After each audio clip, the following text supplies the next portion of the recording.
Imagina una máquina que parece moderna y al mismo tiempo completamente absurda. Un vehículo diseñado de forma tan torpe que, en un momento crítico, era más probable que se bloqueara a sí mismo que detener a un adversario.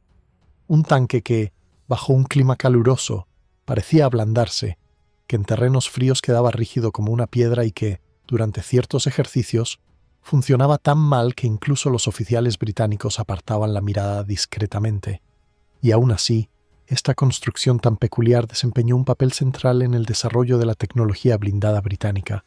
¿Por qué el ejército siguió confiando en un vehículo que se comportaba de manera tan impredecible que los soldados lo veían más como una caja de herramientas con orugas que como un arma seria? ¿Qué decisiones llevaron a que este modelo fuera utilizado en experimentos discretos, cuyos detalles aún hoy se mencionan solo de forma insinuada? ¿Y cómo es posible que una de estas máquinas reapareciera más tarde en un estado tan insólito que incluso historiadores militares experimentados quedaron atónitos?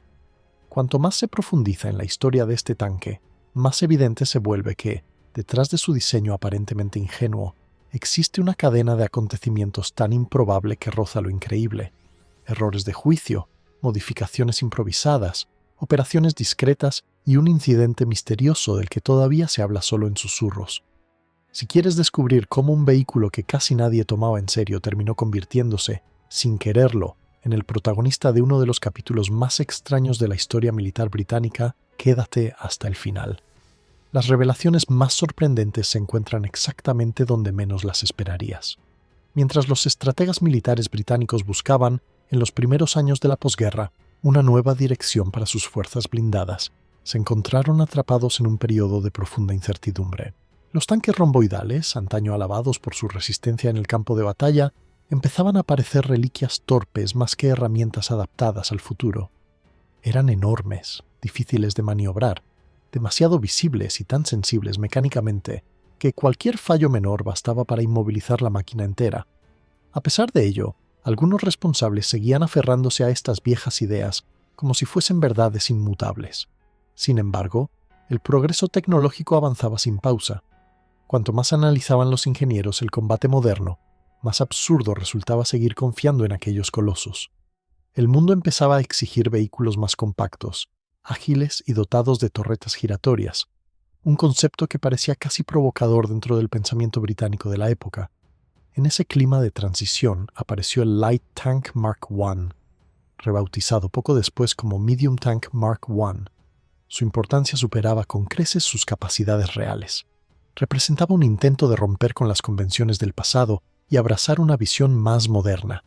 Era más ligero, más rápido y mucho más maniobrable que los gigantes anteriores. Y, sobre todo, su torreta giratoria simbolizaba una ruptura clara, tanto visual como funcional, con el diseño tradicional. No obstante, este tanque también revelaba las contradicciones de su tiempo. Su blindaje era tan delgado que ofrecía más tranquilidad psicológica que protección real. Su diseño interno mezclaba innovación con soluciones improvisadas.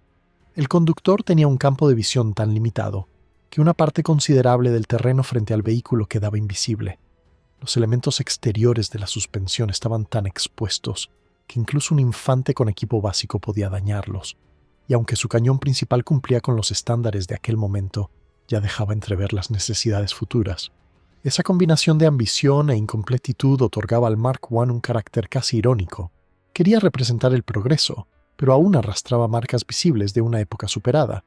Era un prototipo evolucionado, pero también un recordatorio de que ninguna transición se produce de un solo salto. A medida que entraba en servicio, el ejército comprendió rápidamente que el Mark I no podía ser más que una fase intermedia.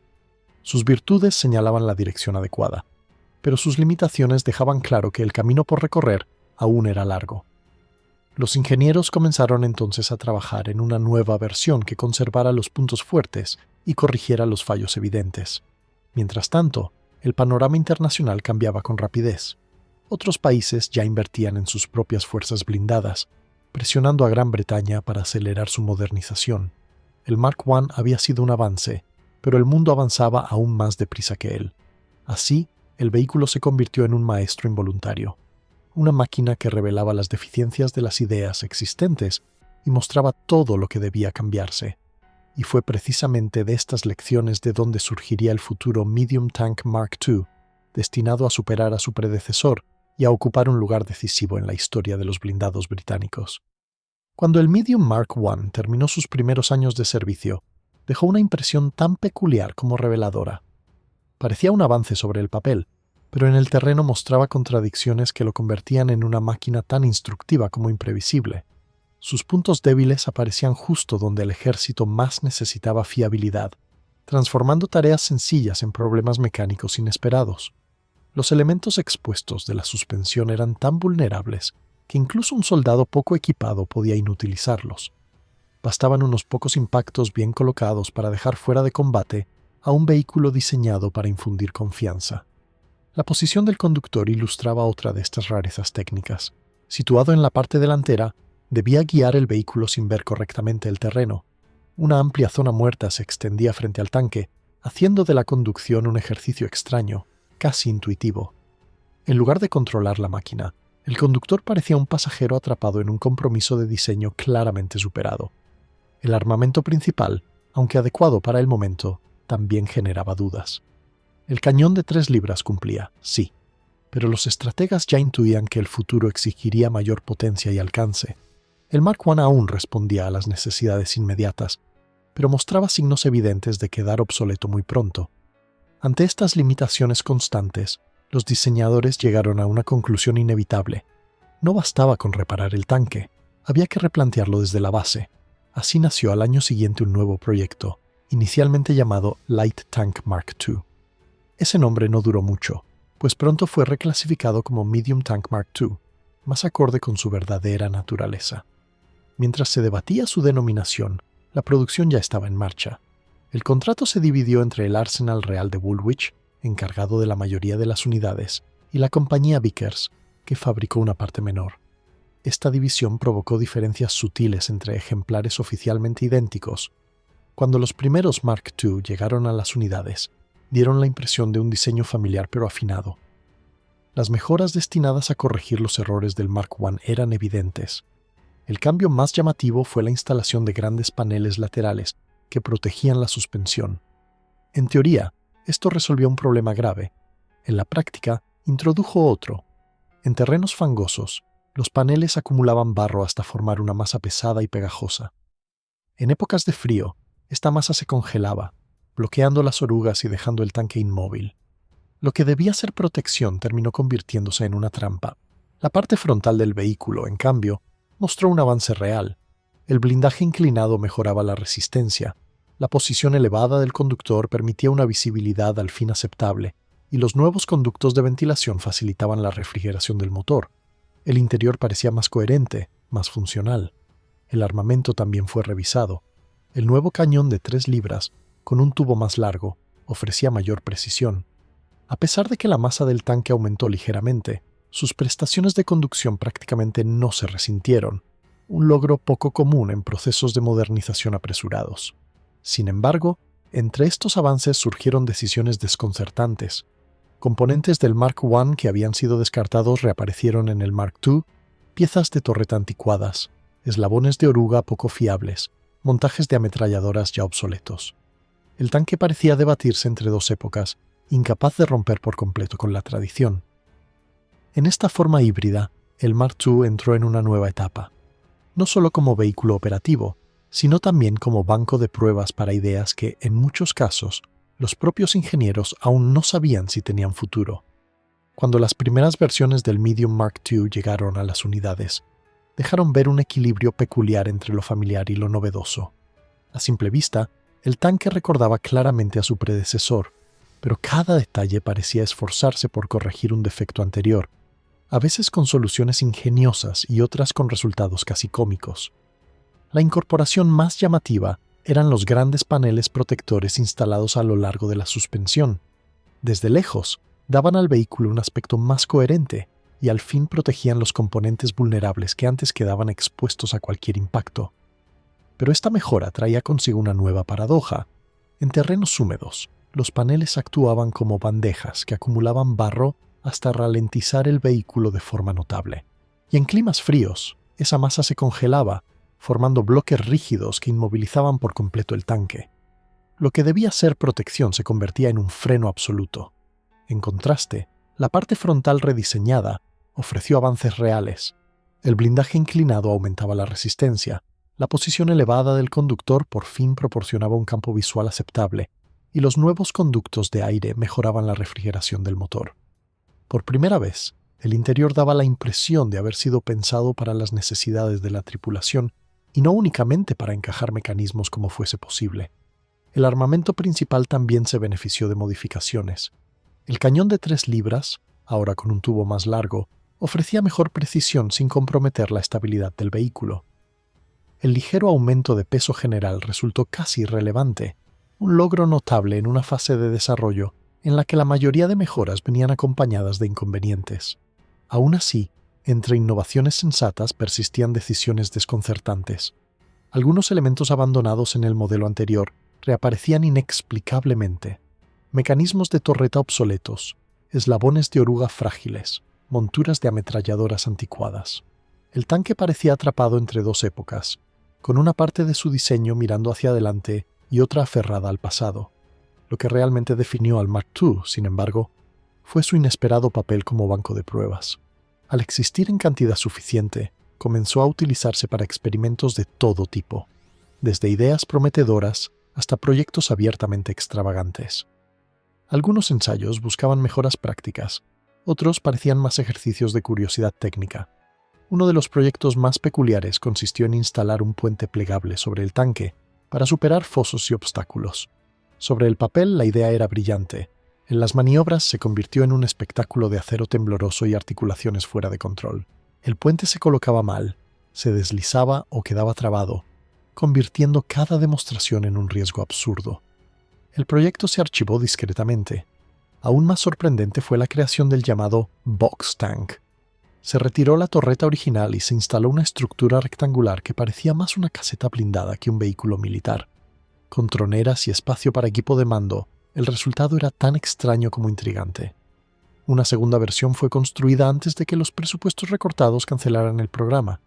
En paralelo surgieron variantes adicionales, modelos de apoyo con armamento distinto, versiones modernizadas para mantenimiento más simple, y modelos de exportación ajustados a las necesidades de cada país. Cada ramificación añadía más diversidad, hasta el punto en que el Medium Mark II dejó de ser un solo diseño para convertirse en toda una familia de máquinas con rasgos comunes pero personalidades propias.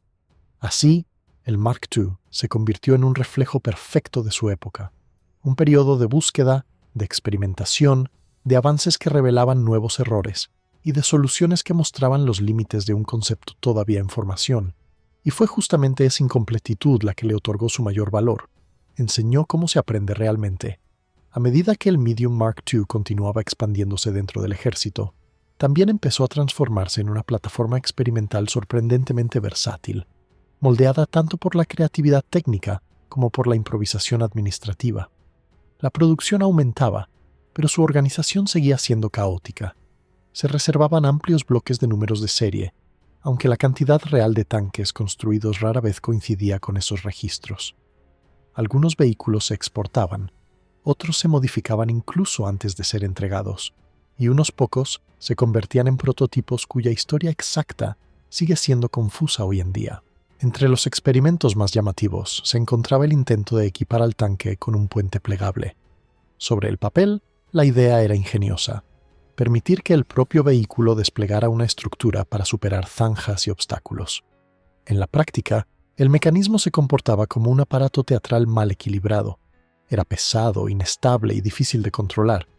Durante las maniobras, el puente solía caer con un ángulo incorrecto o deslizarse hacia un lado, convirtiendo cada demostración en una escena tan peligrosa como absurda. El proyecto fue abandonado rápidamente. Incluso más peculiar fue la creación del llamado Box Tank. Para construir un vehículo de mando, se retiró la torreta y se instaló una gran superestructura rectangular con troneras y espacios para equipamiento de comunicación. El resultado parecía más una caseta blindada montada sobre orugas que un tanque propiamente dicho. A pesar de su aspecto extraño, atrajo suficiente interés como para construir una segunda unidad, con planes para más variantes que fueron cancelados debido a restricciones económicas. En paralelo, apareció la variante Mark II-A, equipada con orugas mejoradas, una suspensión revisada y una distintiva cúpula de mando apodada por las tripulaciones como la mitra del obispo. También se desarrollaron versiones de apoyo con diferentes configuraciones de armamento y modelos de exportación adaptados a las particularidades de cada país. Cada nueva variante se alejaba un poco más del diseño original, creando un mosaico de máquinas emparentadas pero singulares. Lo que emergió de este proceso ya no era un único modelo de tanque, sino una constelación de variantes, algunas prácticas, otras experimentales y varias directamente improvisadas para responder a necesidades concretas. Esta diversidad reflejaba a la perfección el carácter incierto de la época de entreguerras, un periodo en el que la doctrina mecanizada aún estaba naciendo y cada idea requería ser probada porque no existían caminos definidos. En última instancia, el Medium Mark II se convirtió en un archivo en movimiento de ambiciones, dudas y desvíos técnicos. Cada versión representaba una respuesta diferente a la misma pregunta sin resolver. ¿Qué debía ser realmente un tanque moderno? A medida que avanzaba la evolución técnica del Medium Mark II, las circunstancias externas comenzaron a influir en su destino más que cualquier modificación mecánica. A finales de la década de los 20, las crisis económicas desbarataron los planes de modernización que parecían tan prometedores sobre el papel. El ejército británico soñaba con formaciones completamente mecanizadas, rápidas y coordinadas, pero los presupuestos menguantes transformaron esos proyectos en bocetos inacabados. En medio de este clima incierto, surgió una unidad mecanizada experimental destinada a poner a prueba una idea audaz: combinar tanques, vehículos de apoyo y sistemas autopropulsados primitivos en una sola fuerza capaz de maniobrar con cohesión. Para algunos oficiales, aquello representaba un vistazo al futuro. Para otros, un experimento temerario. El Medium Mark II se convirtió en el pilar de esta unidad, no por su excelencia, sino simplemente porque estaba disponible en cantidad suficiente. Sus defectos se transformaron en herramientas de aprendizaje. Las tripulaciones aprendieron a convivir con sus limitaciones, a improvisar soluciones, a sacar el máximo de un vehículo que parecía luchar contra sí mismo. Este proceso, aunque difícil, fue invaluable para una formación que estaba inventando métodos sin precedentes. Sin embargo, las presiones políticas y financieras aumentaron. Los defensores del proyecto perdieron influencia, los recortes presupuestarios se intensificaron y la burocracia ralentizó cualquier avance. La unidad fue finalmente disuelta justo cuando empezaba a mostrar resultados prometedores. Y mientras la innovación se desvanecía, el Medium Mark II se volvió aún más esencial. El ejército no tenía recursos para reemplazarlo. Su diseño ya era anticuado, pero seguía siendo el único vehículo disponible para cubrir numerosas funciones, obligado a prolongar una carrera para la que no había sido creado. Para ampliar su utilidad, se introdujeron modernizaciones improvisadas. Algunos ejemplares recibieron grandes cajas blindadas detrás de la torreta para alojar equipos de radio. La adición parecía casi humorística, como si alguien hubiera atornillado un armario metálico a un tanque ya saturado de peso. No obstante, convirtió al vehículo en un puesto de mando razonablemente eficaz. Otros modelos fueron adaptados para tareas de instrucción, convirtiéndose en herramientas fundamentales para entrenar mecánicos y tripulantes. En regiones de clima extremo, las modificaciones fueron aún más insólitas. El motor generaba tanto calor que el tanque apenas podía desplazarse. La solución fue sorprendentemente rudimentaria. Se añadieron paneles aislantes en los costados para desviar la temperatura. El resultado era un vehículo con un aspecto extraño, casi cómico, como si alguien lo hubiera envuelto torpemente para protegerlo del ambiente. Pero funcionaba. Así, el Medium Mark II dejó de ser simplemente un tanque para convertirse en el símbolo material de una época en la que la modernización avanzaba a trompicones, frenada por la economía pero impulsada por la necesidad de experimentar. Era a la vez anticuado e indispensable, torpe e irreemplazable. Su verdadera contribución no se medía en potencia de fuego ni en velocidad, sino en las lecciones que obligó a aprender. Mostró la importancia de un diseño coherente, el riesgo de añadir mejoras sobre bases inadecuadas y la necesidad de adaptarse constantemente. Cada módulo añadido, ya fuera una caja de radio o un aislamiento térmico improvisado, marcó un paso hacia los blindados del futuro. Por eso, el Medium Mark II permanece en la historia no como un triunfo técnico, sino como un instructor involuntario. Una máquina imperfecta pero decisiva, que enseñó más por sus límites que por sus logros. Cuando varios Medium Mark II fueron enviados a regiones cuyo clima no se parecía en nada a la suavidad británica, sus peculiaridades técnicas comenzaron a revelarse de maneras tan problemáticas como inesperadamente cómicas. Bajo un calor extremo, el compartimento del motor se convertía en un auténtico horno metálico, haciendo que los desplazamientos prolongados fueran difíciles o directamente imposibles. Las tripulaciones debían detenerse con frecuencia para dejar que la máquina respirara, como si el propio tanque estuviera luchando por soportar su entorno. Para mitigar este problema, los técnicos recurrieron a una solución que parecía más un trabajo artesanal improvisado que una innovación militar oficial. Fijaron grandes paneles aislantes a los laterales del vehículo. El tanque adoptó un aspecto extraño, casi humorístico, envuelto en una especie de coraza improvisada que contrastaba con su diseño original. Sin embargo, la modificación resultó sorprendentemente eficaz para resistir las altas temperaturas. En este estado tan peculiar, los tanques fueron desplegados en zonas remotas, donde la movilidad era secundaria. Lo importante no era maniobrar con rapidez, sino mantener posiciones estratégicas. Esto dio lugar a un uso totalmente inesperado. Se enterraban parcialmente, dejando solo la torreta expuesta. Convertidos en fortificaciones estáticas, podían reubicarse en caso necesario, pero su función principal era permanecer firmes como puntos defensivos improvisados. Esta práctica continuó hasta que, finalmente, las unidades recibieron la orden de trasladarse. Una pequeña columna de tanques con aislamiento térmico inició un largo viaje a través de un entorno hostil. El calor, la arena y la monotonía desgastaban la mecánica. Durante la travesía, uno de los vehículos sufrió un sobrecalentamiento tan severo que dejó de funcionar por completo. Incapaz de moverse, fue abandonado, convirtiéndose en un punto de referencia accidental para los que pasaban posteriormente.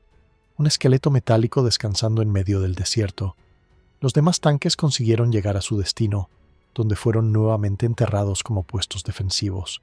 Su estado mecánico, ya frágil, siguió empeorando hasta que no pudieron desempeñar ninguna otra función que la de permanecer allí, inmóviles. Pero incluso así, cumplían el papel que se esperaba de ellos. Con el paso del tiempo y los cambios en la situación política y militar, estos vehículos fueron cambiando de manos. Algunos quedaron expuestos en el paisaje como objetos olvidados, otros fueron rescatados por historiadores y trasladados a museos. Allí, cuidadosamente conservados, su rareza se hizo aún más evidente. Junto a los blindados modernos, el Mark II parece casi prehistórico, líneas torpes, proporciones extrañas y añadidos que parecen improvisados más que diseñados. Los visitantes no se sienten impresionados por su poder, sino fascinados por su singularidad. Un tanque que parece un prototipo que escapó accidentalmente al mundo real. Y es precisamente este contraste lo que otorga al Medium Mark II su importancia histórica. No representa fuerza, sino aprendizaje. A través de sus limitaciones y soluciones improvisadas, revela lo titubeante que fue el nacimiento de la guerra mecanizada, una época de pruebas, errores y experimentos que a veces rozaban lo absurdo. A medida que la historia del Medium Mark II avanzaba hacia su tramo final, el papel del tanque se transformaba en algo que ningún ingeniero había previsto. Ya no se valoraba por su fuerza en combate, sino por la manera en que revelaba la incertidumbre y el espíritu experimental de su época. Esta máquina, limitada, torpe y a menudo poco práctica, terminó convertida en un testimonio esencial de cómo, no, debía construirse un blindado, y paradójicamente, en una guía para entender cómo debían construirse los siguientes. Su propia estructura lo contaba todo: el blindaje delgado, la torreta desproporcionada, el casco desequilibrado y la multitud de añadidos acumulados con los años convertían al vehículo en un archivo rodante de improvisaciones. Más que un diseño refinado, el Mark II parecía un experimento continuo, un aprendizaje en proceso. Cada intento de mejora revelaba un nuevo defecto, y cada defecto obligaba a replantear principios básicos que, más tarde, se convertirían en estándares. Cuando fue exportado al extranjero, la reacción fue casi siempre de asombro. Las tripulaciones que lo recibían por primera vez se encontraban ante un vehículo que no encajaba en ninguna categoría clara. Demasiado moderno para ser antiguo, demasiado anticuado para ser moderno. Sin embargo, había desempeñado un papel crucial en la doctrina blindada británica. Ese contraste, entre su poca capacidad real y su gran importancia histórica, despertaba tanta curiosidad como desconcierto. Hoy, en los museos donde se conservan algunos ejemplares restaurados, esta paradoja se aprecia aún mejor. Frente a los blindados modernos, el Mark II parece casi ingenuo. Líneas angulosas, añadidos improvisados, proporciones extrañas. Pero es precisamente esa imperfección la que atrae la mirada del visitante. Representa el momento en que la tecnología militar todavía estaba buscando su camino. El Mark II nunca destacó por sus hazañas en el campo de batalla. Su legado se formó, más bien, a partir de los problemas que obligó a resolver. Mostró la necesidad de un espacio interior bien organizado, de transmisiones fiables, de blindajes equilibrados y de evitar añadir mejoras sobre bases deficientes. Señaló errores que, de no haber sido expuestos, podrían haberse repetido en generaciones enteras de vehículos. Por eso su contribución no radica en la fuerza, sino en el aprendizaje. Fue un instructor involuntario, una máquina cuyos fallos enseñaron más que sus virtudes. En su silueta torpe se pueden rastrear los pasos vacilantes que finalmente conducirían al diseño blindado moderno. El Medium Mark II no fue un símbolo de poder, sino un símbolo de progreso, y en ese sentido dejó una huella más profunda que muchos tanques mucho más exitosos que vinieron después.